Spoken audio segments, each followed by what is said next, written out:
Good morning friends, శుభోదయం. ఈరోజు ఒక మంచి మాట.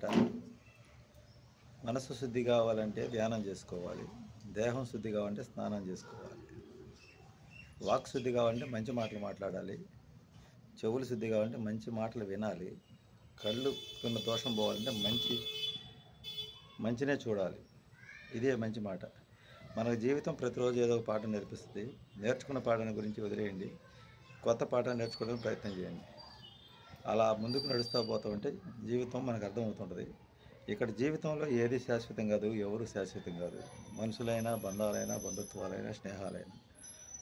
ఒక రైలు ప్రయాణం లాంటిది. ఎవరు స్టేజ్ వచ్చినప్పుడు అది దిగిపోతారు, కొత్త వాళ్ళు ఎక్కుతుంటారు.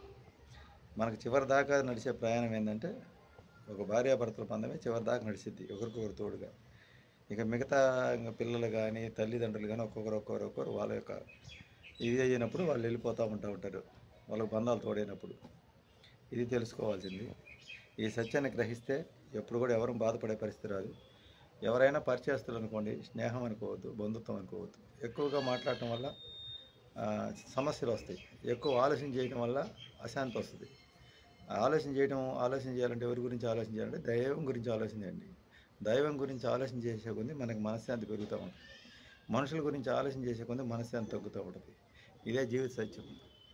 ఈ ఎవరిని ఉద్దేశించట్లేదు, ఎవరిని తప్పుపట్టి నేను మాట్లాడలేదు. కానీ మానవ జీవితంలో మనుషులు ఎవరిని నమ్మినా మనకు మనశ్శాంతి కోల్పోతాం. ఎక్కువగా ఎవరిని అభిమానించినప్పుడు కూడా మనకు మనశ్శాంతి అయితే కోల్పోతాం. అలాంటి పరిస్థితి రాకూడదు. ప్రతి ఒక్కరు పరిచయస్తులే అనుకోండి.